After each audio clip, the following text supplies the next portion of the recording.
அப்பா வணக்கம். இனிய பிறந்த நாள் நல்வாழ்த்துக்கள் அப்பா. அப்பா உங்க பிறந்த நாள் ரீல்ஸ் பார்த்தேன். ரொம்ப எளிமையாக கொண்டாடுறது தான் உங்களுக்கு பிடிக்கும். நீங்கள் தமிழக மக்கள் எல்லாருக்கும் தெரியும்ப்பா, நீங்கள் எவ்வளோ எளிமை விரும்பின்னு. எளிமையான மனிதர்ன்றது எங்கள் எல்லாருக்குமே தெரியும்.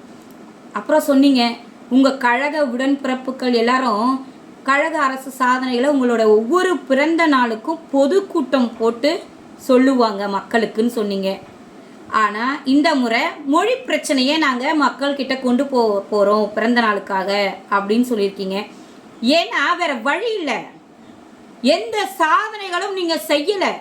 பொதுக்கூட்டம் போட்டு உங்கள் கழக உடன்பிறப்புகள் சொல்கிற அளவுக்கு நீங்கள் என்ன சாதனைகள் பண்ணியிருக்கீங்க? உங்களுக்கு ஓட்டு போட்ட மக்களுக்கு வெறும் வேதனை தான் கொடுத்துக்கிட்டு இருக்கீங்க. அதை வேணா பொதுக்கூட்டம் போட்டு சொல்லுங்க. உங்களால் முடியலன்னா சொல்லுங்க, நாங்கள் செய்கிறோம். மொழி உயிர் பிரச்சனையா? உயிர் போற பிரச்சனைலாம் இருக்கீங்க. ஒரு அன்றாட அத்தியாவசிய தேவைகள் கூட இப்போ பூர்த்தி ஆகலை மக்களுக்கு. அந்த அளவுக்கு எல்லார்கிட்டையும் பொருளாதாரம் ரொம்ப ரொம்ப ரொம்ப வலிமை இழந்து கிடக்கு. யார் கையிலையும் காசு இல்லை. எவ்வளோ வேலைக்கு போய் எவ்வளோ சம்பாரிச்சாலும் பத்தலை. பண நடமாட்டமே இல்லை மக்கள்கிட்ட. எல்லாமே உங்க ஒரு குடும்பத்துக்கிட்ட தான் இருக்கு. அவ்வளோ மோசமா இருக்கு தமிழகம். இதில் வேற இந்தியாவுக்கே வழிகாட்டியா இருக்கணுமா தமிழகம். நீங்க இருக்க வரைக்கும் எப்படி இருக்கும்? இந்தியாவுக்கே வழிகாட்டி நல்லா வழிகாட்டுறீங்களே.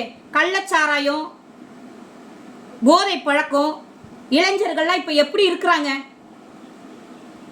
கலாச்சார சீரழிவு, எத்தனை பாலியல் வன்கொடுமைகள். எதை கட்டுப்படுத்துறீங்க நீங்க? ஏதாவது ஒன்றுத்துக்கு நீங்க உரிய தண்டனை கொடுத்துருந்தீங்கன்னா இந்த பாலியல் வன்கொடுமைகள் தினம் ஒரு செய்தியா இருக்குமா? இந்தியாவுக்கு வழிகாட்ட போறாராம். மொழி பிரச்சனையை கையில எடுத்து நம்ம எல்லாரும் போராடணும். நீங்க போராட்டத்துக்கு கூப்பிட்டோம்னா எல்லா மக்களும் உங்க பின்னாடி வந்துருவாங்க நீங்க நினைக்கிறீங்களா? வாய்ப்பே இல்லை. அவங்களுக்கு அவங்கவுங்க பிள்ளைகளை என்ன படிக்க வைக்கணும், என்ன மொழி படிக்க வைக்கணும்ன்ற சுய சிந்தனை எல்லாருக்கும் இருக்கு. தமிழக மக்கள் யாரும் இன்னும் முட்டாளா இல்லை. தமிழகம் போராடும், தமிழகம் வெல்லும். மொழி பிரச்சனையை காப்போமா? தமிழகம் போராடும், தமிழகம் வெல்லும். நானும் சொல்றேன். எதுக்கு? உங்களோட குடும்ப ஆட்சியை ஒழிப்பதற்கு. தமிழகம் போராடும், தமிழகம் வெல்லும் என்று மீண்டும் ஒரு முறை சொல்கிறேன். நன்றி, வணக்கம்.